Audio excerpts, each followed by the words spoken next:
Ladies and gentlemen, boys and girls, children of all ages, welcome to Robert Sports Show. I'm your host, Robert. Alright, we are 16 days away from the Great American Race. We are 2 days away from the Cookout Clash at Bowman Gray.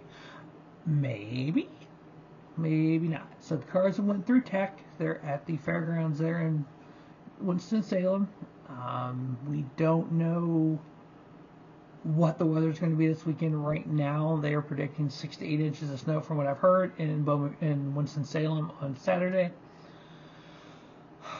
So all Saturday activity has been canceled. So what the schedule for the Clash was is no longer. We have condensed it down. I think I have it here.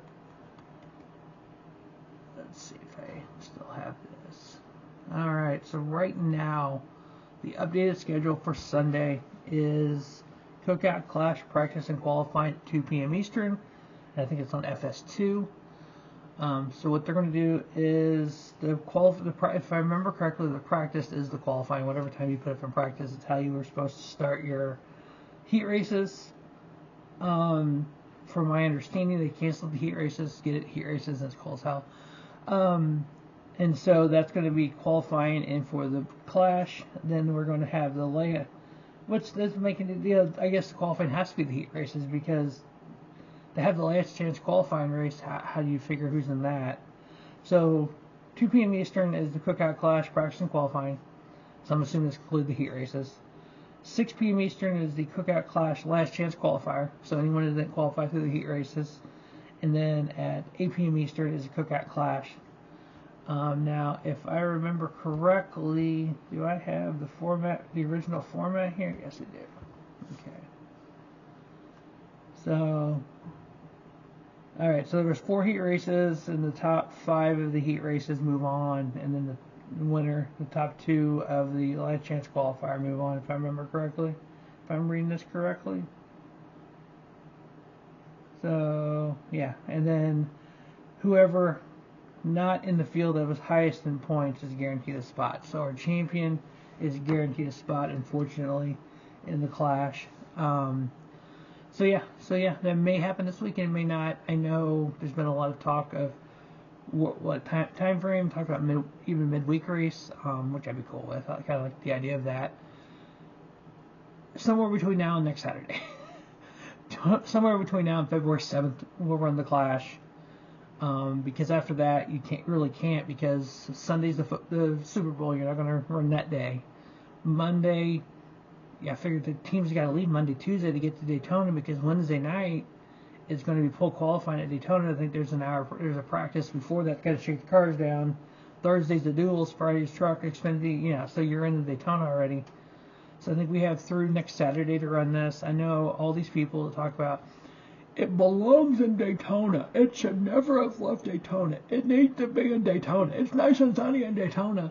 If everyone that said this Clash should have stayed in Daytona would have attended the Daytona Clash, it never would have left Daytona. The problem is the attendance wasn't there. People weren't going to this race. And so they decided to move it. 3 years at LA Coliseum, I thought was great. Made some new fans. Seemed like the attendance there. I know 1 year the weather affected it. Oh wait, the weather affected it in LA? That's kind of crazy. Because it was like the year before last, so at 24, they had to move it up a day because of the weather and incoming floods and stuff.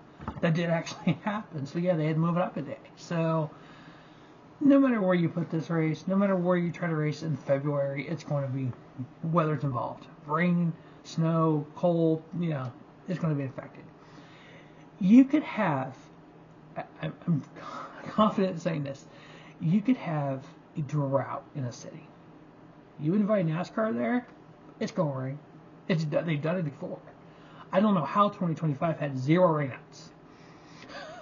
Shocking, but we had races, in early because of rain. We had races start late because of rain and because of darkness. So, but actual true rainouts, no, and none.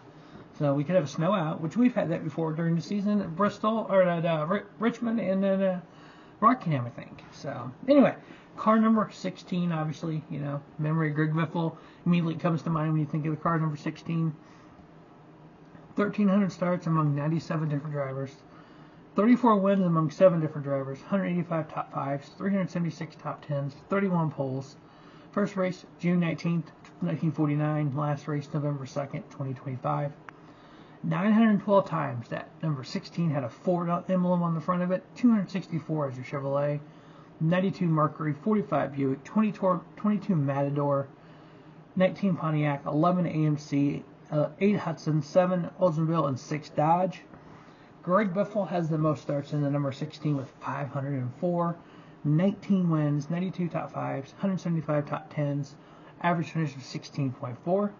Ted Musgrave, number 2nd on the list, 145 starts, 16 top 5s, 40 top 10s, average finish of 17.2.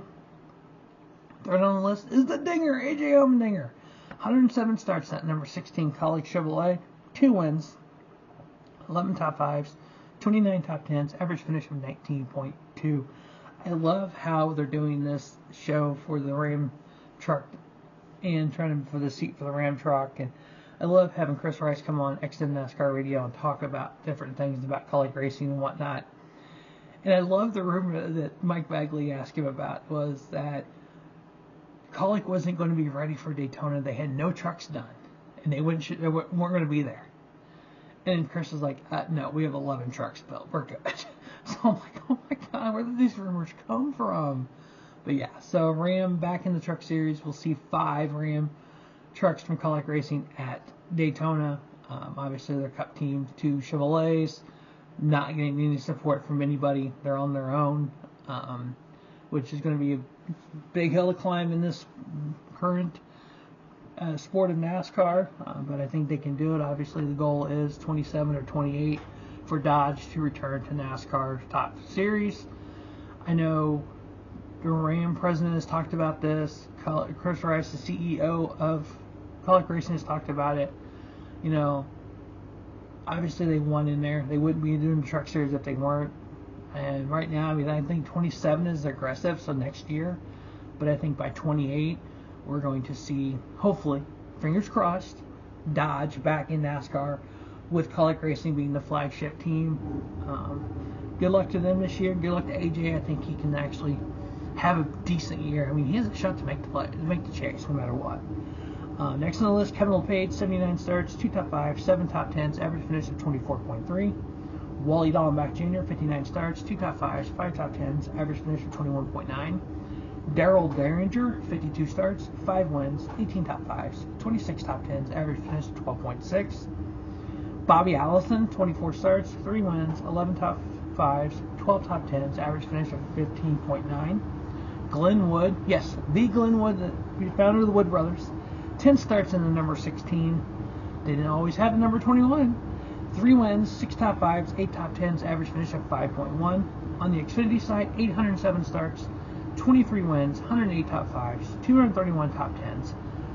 First race February 13th, 1982. Last race November 1st, 2025. 42 different drivers, 7 different winners. Ryan Reed leads the way. 171 starts, 2 wins, 7 top 5s, 27 top 10s, average finish of 16.6. The Dinger, AJ Allmendinger, 110 starts in that Kaulig 16 Xfinity car, 13 wins, 48 top 5s, 76 top 10s, average finish of 9.6. And we know that this year Kaulig Racing put the Xfinity program on hiatus, obviously until Dodge comes in. They'll work on that Ram truck program of 5 trucks. So yeah, I mean, I hate that freaking Christian Eckes had 1 year, one and done in that Xfinity team. He's back to the truck series. I mean, drivers like him, and I know Chandler Smith drove it for 1 year as well in 23. 2 drivers that I definitely root for in the truck series. 2 drivers that I want to see get to the Cup Series. I know Chandler's making that one off in that 3rd or 4th Front Row Motorsports car this year at Daytona, so I can't wait to see what he can do there. But yeah, I'm excited to see where some of these young guys end up in the Xfinity Series. You know, a couple of them driven for Kaulig in the past, but we'll see. Jimmy Lawson, 95 starts, 2 top 5s, 15 top 10s, average finish of 16.7. Greg Biffle, 73 Xfinity starts in the number 16, 3 wins, and 18 top 5s, 41 top 10s, average finish of 14.3. Chad Chafin, 41 starts, average finish of 32.1. Larry Gunzelman, 34 starts, average finish of 31.1. On the truck side, 536 starts, 49 wins, 170 top 5s, 285 top 10s, 31 different drivers drove the trucks, 7 different winners. First race February 5th, 1995. Last race October 17, 2025. Ron Hornaday Jr. leads the way. Remember that 16 Papa John's truck for Dale Earnhardt Incorporated. 122 starts, 25 wins, 64 top 5s, 92 top 10s, average finish of 8.3. Austin Hill, 68 starts, 8 wins, 26 top 5s, 45 top 10s, average finish of 10.9. Brian Scott, 57 starts, 1 win, 9 top 5s, 20 top 10s, average finish of 19.6. Mike Bliss, 56 starts, 6 wins, 21 top 5s, 35 top 10s, average finish of 11.2. Tyler Ingram, 46 starts, 1 top 5, 14 top 10s, average finish of 16.9. And then Brett Moffitt, 24 starts, 6 wins, 13 top 5s, 13 top 10s, an average finish of 9.3. All right, we are 16 days away from the Great American Race, the 2026 Daytona 500. Whew, we're almost there, folks. We're almost there. Coca-Cola Clash at the Coliseum this weekend. Maybe, kind of, sort of, possibly. Highly doubt it.